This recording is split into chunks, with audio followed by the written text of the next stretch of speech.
So this is the second episode of Drinks with Nick, and today we are drinking with Oscar Torres. So tell us a little bit about yourself. What's going on? My name is Oscar Torres. I am the tailor and owner of Los Torres Tailors. That's pretty much it. I'm just a tailor. That's it. And what are we drinking tonight? Tonight we are drinking a malt Japanese whiskey by Kuriyoshi. It is aged for 8 years. So this is the 8-year-old whiskey. They do have a 3-year-old whiskey and a sherry cask, which is also extremely good. It's super light, very, very easy drink. And they have an 18-year-old bottle, I believe, in the Kuriyoshi, which is also a really, really solid bottle. Everything about Japanese whiskey is like, it's just mad light and it's super easy to drink. So, I mean, yeah, here, let's cheers, bro. Awesome. Cheers. Yeah, great, thank you. So, tell me a little bit about yourself. So, like, how did you get into the tailoring industry? What got you interested in it?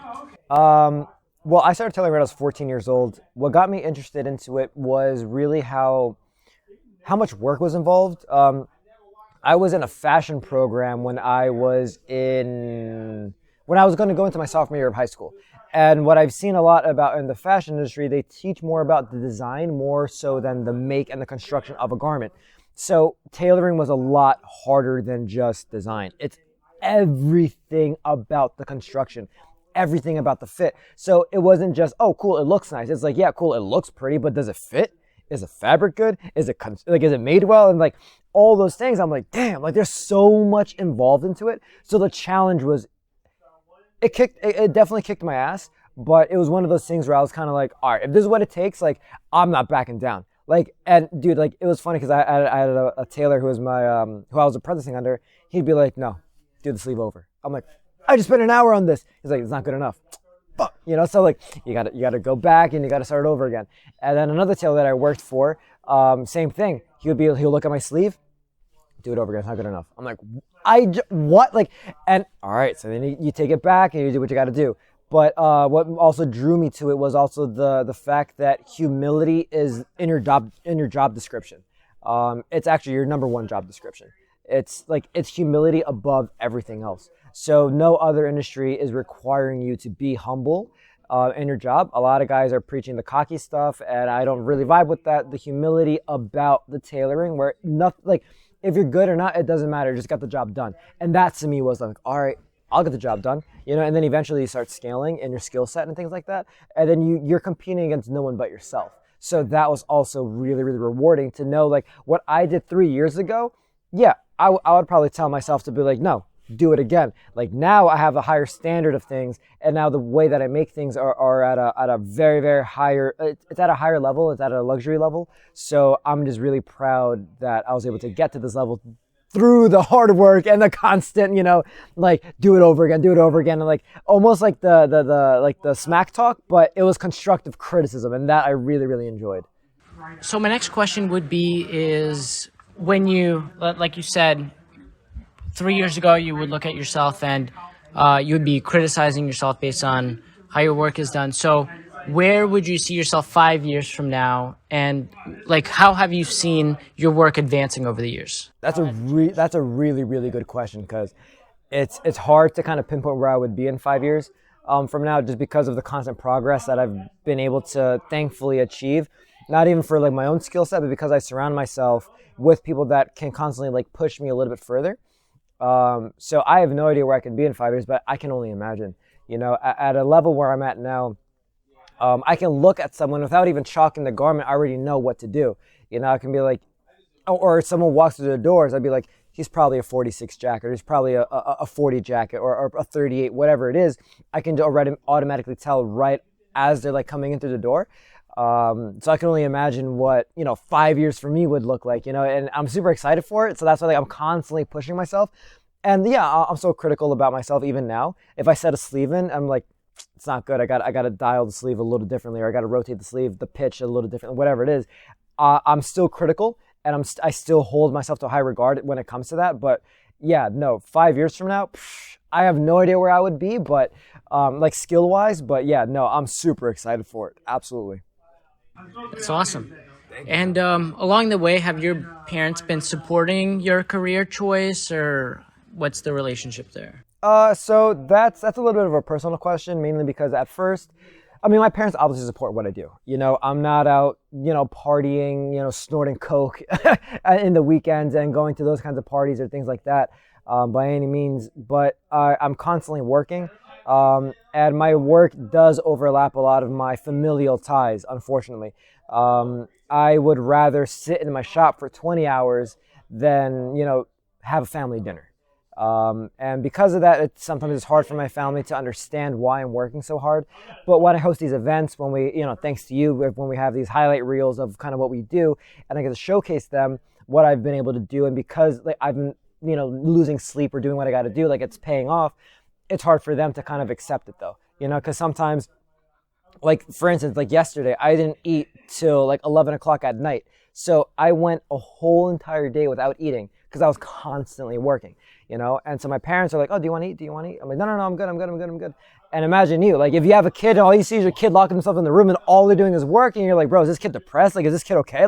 What's up with them, So I definitely understand where they're coming from. But so there's a little bit of friction there because I was constantly working, and that was my number one priority above everything, and by a large stretch, so they're very worried about it. But thanks to COVID, I was able to really sit down, reevaluate everything, and I was able to sit down with my mother, who I primarily had a little bit of beef with. We sat down and we started talking to one another and really having a conversation, not just talking at each other, but talking with each other. And we were able to squash beef. And now they're kind of just like, all right, we kind of understand where you're at, so do what you got to do. We'll see you in 5 years, but we better see you in 5 years, man. So now they definitely understand what I'm doing, and none of us are taking each other for granted. But yeah, it's a good feeling to know that your parents got your back. Yeah. So I know that over the years you've had a pretty small team. Do you see yourself expanding that team, or would you want to keep your brand pretty small and kind of personal with clients? I mean, that's another good question because I'm constantly thinking about expansion. That's generally the downfall of a lot of businesses is that they expand too fast. So that's something I definitely want to be careful with. I don't want to bite more than I can chew. Right now, the team is literally a handful of us. I mean, I expand the team. I mean, really the only one doing the alterations is myself. Right, but the team would consist of you helping out with the video and everything else. I have Jesse who helps me out with a lot of the production or the setup of events on the back end. Now that I have a few collaborations with a few different stores, they're helping me out as well, so I consider them part of the team. But eventually, when I have my own store, I would love to keep the tight circle, but add a little bit more to it. So add maybe 2 more individuals, someone that's strictly for the POS, maybe add another tailor as well. So I definitely do want to expand it, but I just want to be careful with not expanding too fast so that way I don't bite more off than I can chew. That sounds good. That's a good plan. Thank you. Yeah. Yeah. And so I guess with COVID, how has the business shifted? Have you seen any changes in the way your business functions, or I guess the way you're arranging your sales, your products, your meetings? Yeah. So, I mean, COVID had obviously had an impact, but definitely not as much as what a retail store would have an impact for, mainly because a lot of the things that I do are private home visits anyway. So when people are cooped up in their home, I mean, all they can do is either look at their closet and be like, dude, I have a bunch of stuff that needs to get altered. And so because of that, they were calling me and they would be like, hey, by the way, dude, come through. I have these 3 jackets that don't fit me whatsoever. I want you to come and look at them.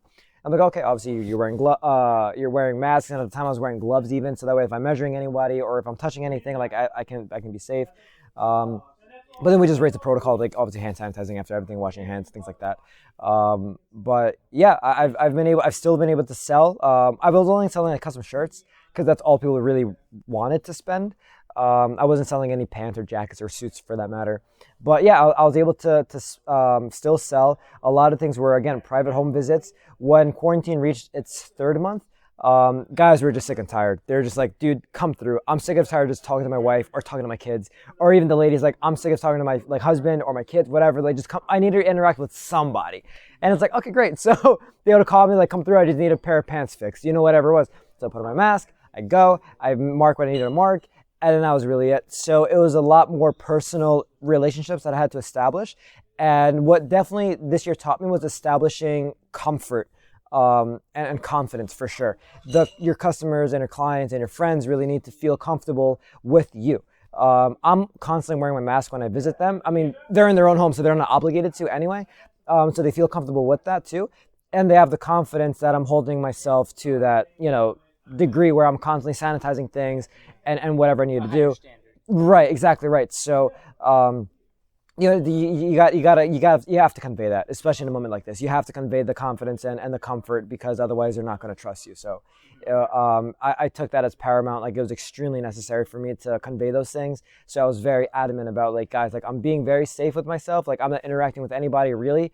And so, their trust was the utmost importance to myself. So I really took that to heart.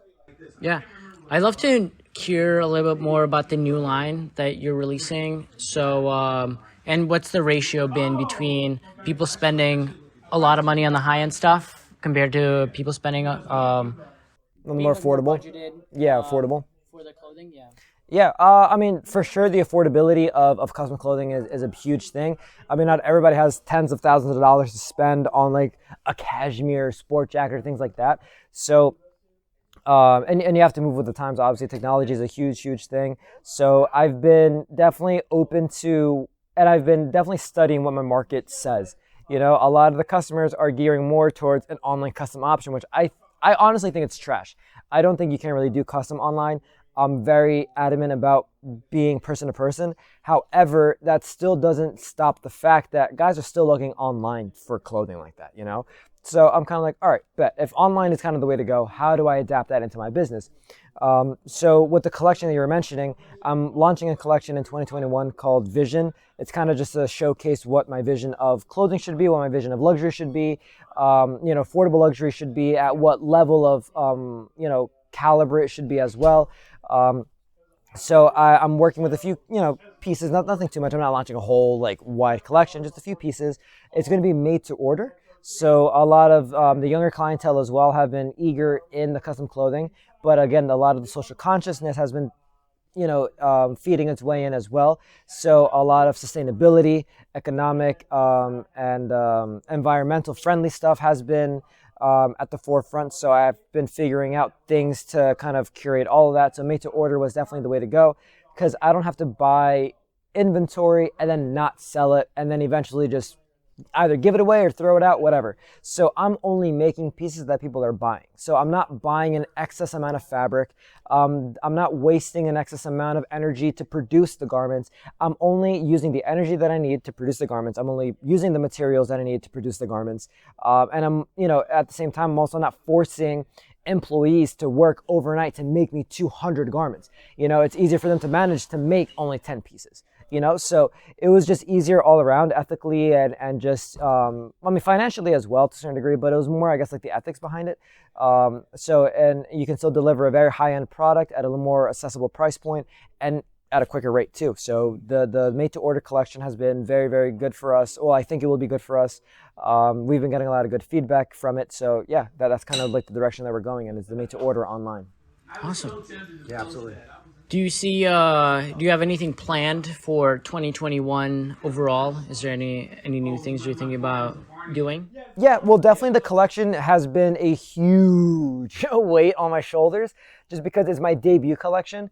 I really, really want to make a good job. The ad campaign, I am doing a really, really deep dive on everything. Again, like I said, with a lot of the social issues that are going on, I don't plan to make my brand a political brand, but I definitely can't ignore what's going on. So I definitely want to play it semi-neutral. I don't want to dive into any side or any whatever, but I definitely kind of just want to see what it is for what it is, So the ad campaign is going to is supposed to purvey or convey a message that everybody can relate to regarding entrepreneurship, things of that nature. And yeah, so the made to order collection has been a big one. Definitely, like I was mentioning earlier, I got the collaborations with the stores, so I definitely want to maintain that, see how it's going to go, make it a steady process, make it a very easy transition, and eventually maybe hire another tailor, who knows, create some jobs along the road. So 2020 is, it's a bright future for sure. I'm super excited for it. Awesome.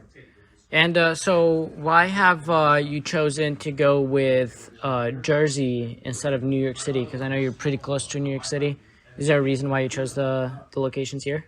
Yeah, I mean, when I talk to grooms or brides, or anyone really who's looking for any like fine piece of tailoring or clothing, oh, I went into the city and I bought this, or I went to the city, I bought that. And it's like, why? Why would you have to drive that far to go into the city to do those things? Why aren't there enough spots in Jersey? And me doing my homework, and I do a lot of homework. I'm constantly in Google. I'm constantly looking at businesses and seeing what their models are, if they work, if they don't work, things of that nature. I'm trying to study who my competition is, if they're even competition for me, if they're not, things like that, you know? So studying it, there wasn't enough competition, which I do think is a shame. I do think that there should be more custom clothiers in Jersey. There isn't enough of them. So I definitely wanted to bring a higher level of tailoring to Jersey. And so it's an ambitious goal because, like I said, there's nothing here in Jersey like that. So for me to be one of the first to do it, it's kind of nerve-wracking, but at the same time, it's one of those challenges that I'm ready to face because, like I said, there's nothing like this in Jersey. You know, I want to bring it to I want to bring it to people's doorsteps at an affordable price point where they can get a high quality garment, like an honest made garment, but you're not breaking the bank. You know, for sure. So for the future, let's say like 20, 30, 40 years out from now, would you want to build it into more of a global brand like Tom Ford, or do you want to keep it more like a local like brand that people know and recognize and they go to specifically because they know it? I mean, you kind of want best of both worlds. You definitely want to have the attention of the world on you. Obviously, like being a global brand is it's pretty lit. It's great. But I care about the integrity more so. So if being a global brand is gonna some way compromise the integrity of the clothing or of the brand, I'm not gonna do it. I care a little too much about clothing to do those things. And I've seen a lot of brands, you know, license their name out and do what they got to do, and they're making a boatload of money. But you know, you can buy their suits at a shop in the mall and for like $200 or whatever, but the garment's not made well, you know. And yeah, cool, you're buying the label. Does that really matter? Like, you're buying the label, but if the garment's not made well, it doesn't fit you, then why would you buy it anyway? Cool, you saved a couple of dollars. It doesn't fit you, you know. Like you like. So I definitely want to be a global brand, but I don't want to do that in the compromise of the integrity of the construction of the clothing. And that's really it. So I definitely like to keep the vibe of like a mom and pop shop, but if I can have that mom and pop shop feel and that vibe throughout the world, then yeah, of course I'm going to make it into a global brand. If I can do that, yeah, for sure. Yeah. And do you have anything else you wanna tell the audience? Any? I mean, yeah, like I said, I mean, the collection is going to launch in 2021. So if you guys are interested, I'm going to have shoes, sneakers, even hats, 5-panel hats, something, very casual. I'm going to be leaning more towards casual tailoring as well. So if you want a pair of pants, a nice shirt, whatever, you can buy that online. It's made specifically for you. It's only, we make it to order. So once you place your order, we'll make it for you. It'll ship out soon.